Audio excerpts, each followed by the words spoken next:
The Clearinghouse is a body of work based around the expulsion of a Russian diplomat and his wife from Ireland in September 1983. The work examines the events surrounding the expulsion, the relationship between Ireland and the Soviet Union, and its role in the power struggles towards the end of the Cold War. Before I speak about the establishment of diplomatic relationships between Ireland and the Soviet Union, I should mention the arrival of Yuri Ustimenko to the country. Ustimenko arrived on Irish shores in September 1970. He was a reporter for TASS, the Soviet state's news agency. The British government feared the arrival of Ustimenko to Ireland and believes his presence could compromise British national security. It was claimed that he was a KGB man and decisive intervention was needed. The British government insisted that the Irish authorities impose a travel restriction on Ustimenko, and he was to give 48 hours notice if he intended to travel outside of Ireland. This would include crossing into Northern Ireland.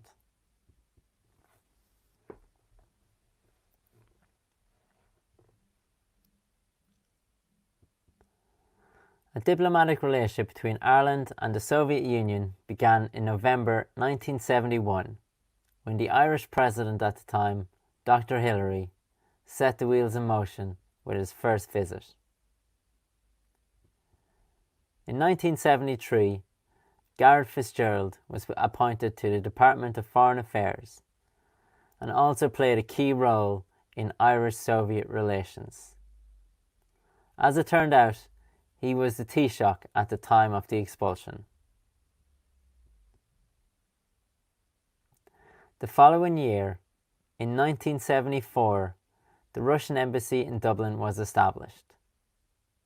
This diplomatic relationship was met with resistance, both from political and religious groups in Ireland, as well as some of Ireland's fellow EEC state members.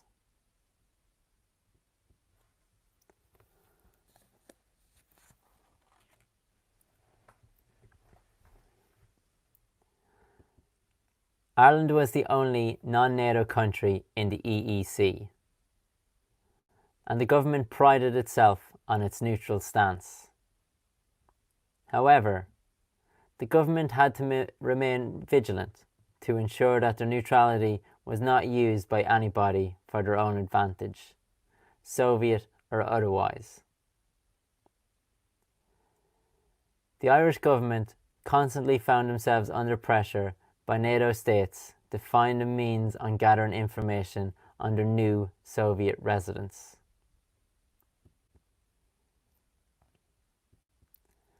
The arrival of Soviet diplomats to Dublin came with a set of new regulations, once again upon the request of the British government. When it came to establishing the Soviet embassy in Dublin, John Peck, the British ambassador stationed there at the time, warned the Taoiseach that free travel between the two countries would be revoked if the embassy was to go ahead. As fears grew of collusion between Soviet intelligence and subversive groups like the IRA, a compromise was met between the two governments. The agreement was to minimise personnel numbers in the Dublin-based embassy and to place travel restrictions on all members of staff, much like those applied to Ustimenko during his time in Ireland. These travel restrictions meant that any diplomat and other staff could not travel more than 25 kilometres from the embassy without requesting permission from Irish authorities. This additional border within the island of Ireland was not well known to the general public, not until it was brought to everybody's attention in 1983. Yuri Andropov was the General Secretary of the Soviet Union at the time. It was nearing the end of a short term. Having been elected into position on the 14th of November 1982, he died in office on the 9th of February 1984 due to complications to his health. Formerly the head of the KGB, Andropov was the first intelligence leader to become General Secretary. On the 10th of September 1983, news broke that Moscow was using Ireland as a base for spying. One newspaper stated that Ireland was used as a clearinghouse for information gathered from all across Europe. This news came with the announcement that Viktor Lipizov, a diplomat working out of the Soviet embassy, was to be expelled from Ireland. Viktor's wife, Evdokia, was also to be expelled. Very little information was released on the reasoning behind this decision, but it was stated that the expelled were involved in unacceptable behaviour. The Soviet embassy denied such claims.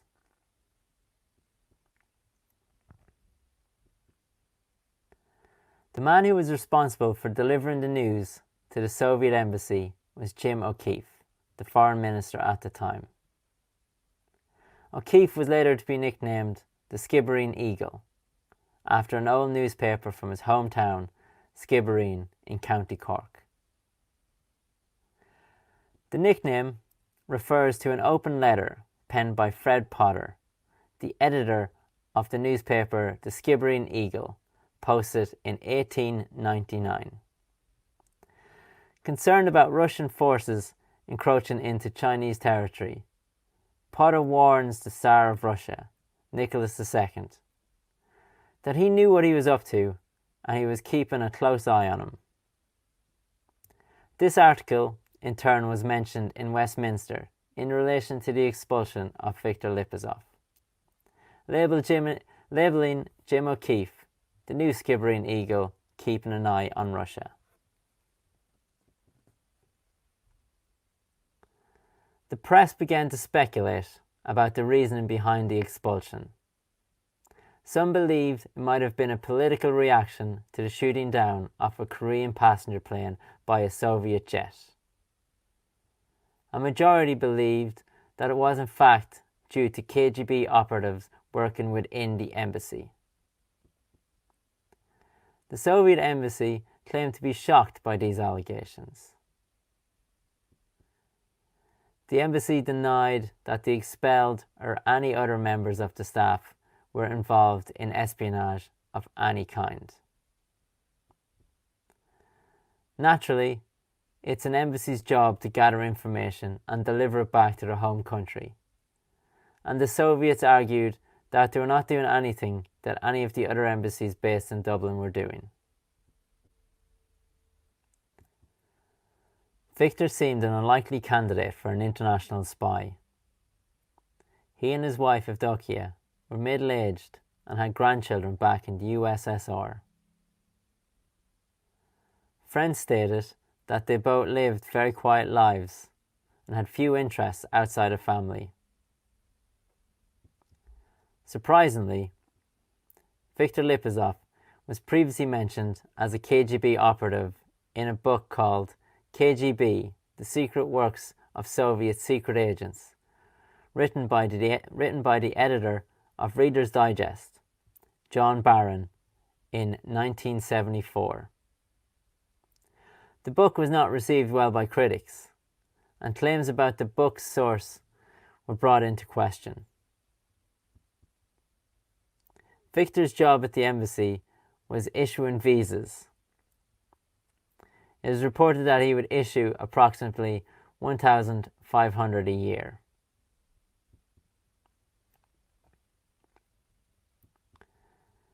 Evdokia was not officially employed by the embassy, but she was known to come in and help Viktor from time to time if his workload was too much.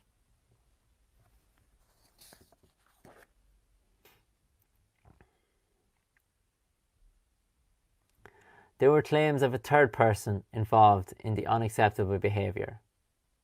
His name was Celine Grenadi, and he happened to be out of the country at the time of the expulsion. On paper, Gurnardi's position was an obvious placing for a KGB agent. He was the first secretary and most senior after the ambassador, Alexei Nestorenko. Both Gurnardi and Nestorenko happened to be on holidays in Russia with their families at the time of the expulsion. Gurnardi was to never return to Dublin.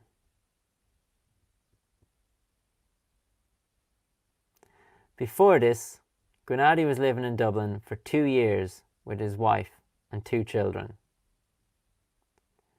By all accounts, he was a charming man and socialised with Dublin's political and cultural elites, which made him an easy target for rumours.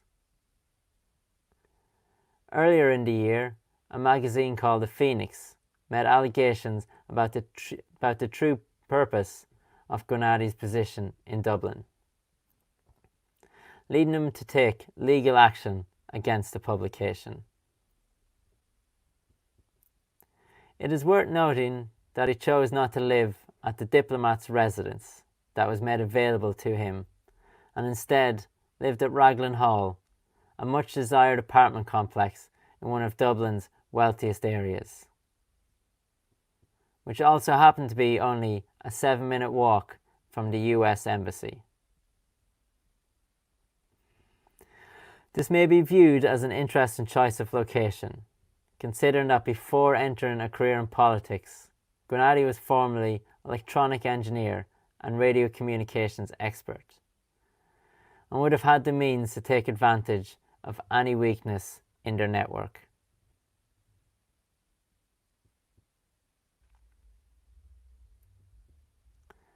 Two weeks before the expulsion, the Lipazov's car was stolen. It was later recovered in Finglas, situated north of Dublin City.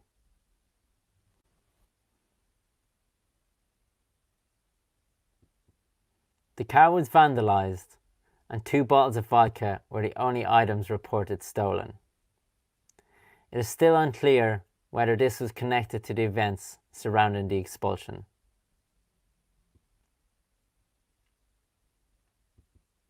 There were concerns, however, over an unauthorised trip that the Lipazovs had allegedly taken to County Donegal, situated on the northwest coast of Ireland. This ignited speculation about what they might have been doing during their time there. There was fear that the Lipazovs may have been signalling information to undercover ships offshore.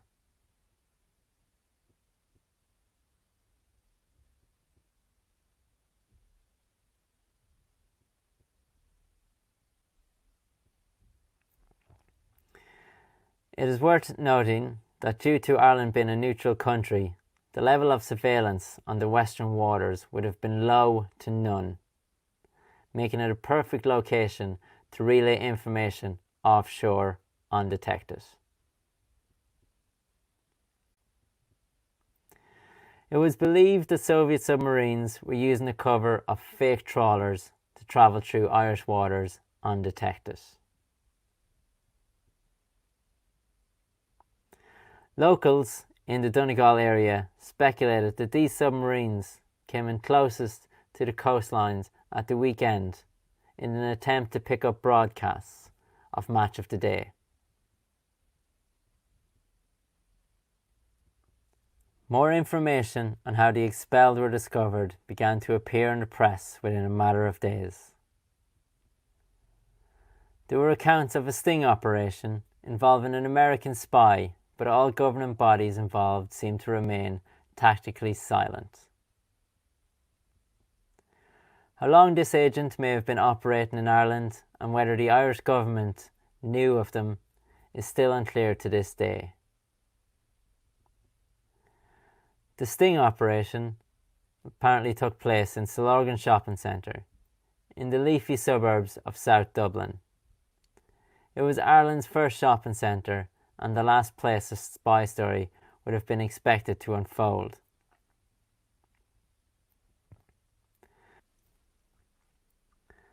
The afternoon of the 14th of September, the Lipazovs said farewell to Ireland from Shannon Airport.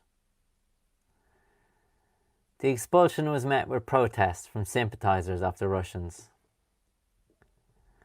They boarded the Aeroflot jet, which was delayed 2 hours coming from Canada. In an interview on RTE News, Viktor Lipizov claimed the innocence of him and his wife, claiming, "I did not violate the laws of this country, and I think my expulsion was the result of a political decision without anything else behind it." However, his body language on camera stated differently. He also took the opportunity to state how ridiculous it was that his wife could even be a suspect, as she could not speak English or even drive a car. The only news coverage of Evdokia at the time was about the coat she wore and the flowers that were gifted to her from the Irish people.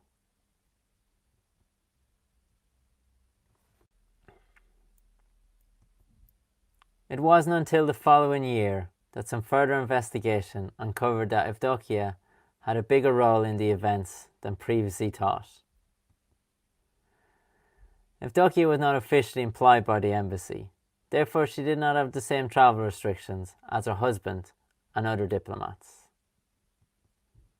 This meant that she could travel freely across Ireland, into Northern Ireland and the UK. During these trips, Evdokia met with other KGB operatives and members of the IRA. The IRA were supplying information they were gathering on the communication methods and training drills of the British Army situated in Northern Ireland. In exchange of this information, the Russians were supplying arms to the IRA from shadow companies based in Czechoslovakia. The KGB were not particularly interested in the cause of the IRA. This transaction was part of a larger goal called active measures to undermine the UK and the USA by any means possible.